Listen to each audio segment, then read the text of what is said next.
அன்பார்ந்த முருக பக்தர்களுக்கு வணக்கம்.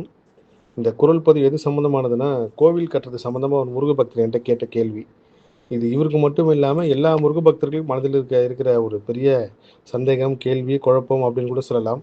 அதுக்கு இந்த குரல் பதிவுல நிச்சயமா பதிலை சொல்லணும்னு கடமைப்பட்டுருக்கேன்.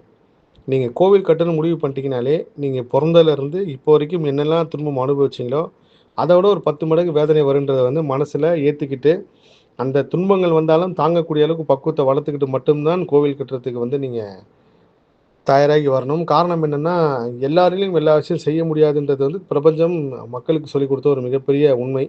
அது எல்லாராலயும் உணரவும் முடியாது. ஒரு சிலர் உணர்ந்தவங்க அது ரொம்ப பக்குவமா இருப்பாங்க. இப்ப நான் வந்து கோவில் கட்டுற வேலைய செய்வேனா இல்லையான்னு எனக்கு சத்தியமா தெரியாது. ஆனால், இத்தன தெய்வ குழந்தைகளுக்கு உதவி பண்ணியிருக்கேன்னு என்னால இப்போ வரைக்கும் நம்ப முடியல. பிரபஞ்சம் அதுக்கு உண்டான காரணத்த தேர்ந்தெடுத்து அதுக்கு உண்டான ஒரு கருவியா பயன்படுத்துது.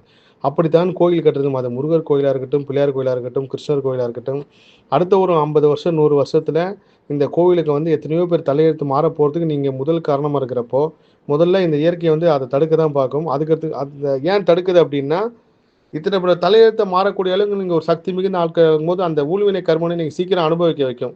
அதனால தான் நல்ல வசதியா இருக்கிறவங்க கூட கோவில் கட்டணும்னு முடிவு பண்ணி, அதுக்குள்ள இறங்கும்போது திடீர்னு ஏழ்மையான நிலைக்கு வந்துருவாங்க. நடுத்தெருவுக்கு வந்துருவாங்க. எல்லா சொத்தும் அவங்க எந்த காசு வரும்னு நம்பி கோயில் கட்டணும்னு முடிவெடுத்தாங்களோ, அந்த காசு வராம போயிடும். கடைசியில நகைய வித்து, இடத்த வித்து, கார வித்து கோயில் கட்டுற ஒரு சூழ்நிலை வரதுக்கு காரணம் என்னன்னா, நீங்க மொத்த கர்மவினையும் இந்த பிறப்பிலேயே அனுபவிச்சு, இதுக்கப்புறம் வர பிறப்பா இருக்கட்டும், இதுக்கப்புறம் உங்க தலைமுறையா இருக்கட்டும், எல்லாருமே நல்லபடியா வாழப் போறாங்கன்றதுக்கு ஒரு பெரிய உதாரணம் தான்.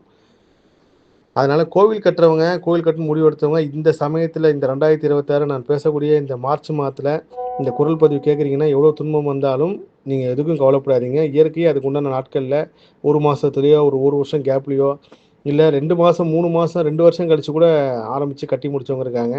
நீங்க இயற்கைகிட்ட ஒப்படைச்சுட்டு நிம்மதியா இருங்க. உங்களோட வேண்டுதல் எல்லாமே கோவில் கட்டி முடிக்கணுன்ட்டு இறைவன்ட்ட மட்டும் பிரார்த்தனை பண்ணுங்க. அவரே அதுக்கு உண்டான ஆள அனுப்புவாரு.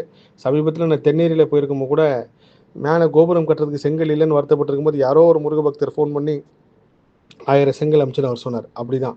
நீங்க ஆரம்பிச்சுட்டீங்க, முடிக்கிறது இறைவனோட வேலை, இறை சக்தியோட வேலை. அதனால நம்மளுக்கு கோவில் கட்ட முடியலையே, இப்படி நிக்குதேன்னு சொல்லி யாரும் வருத்தப்படாதீங்க.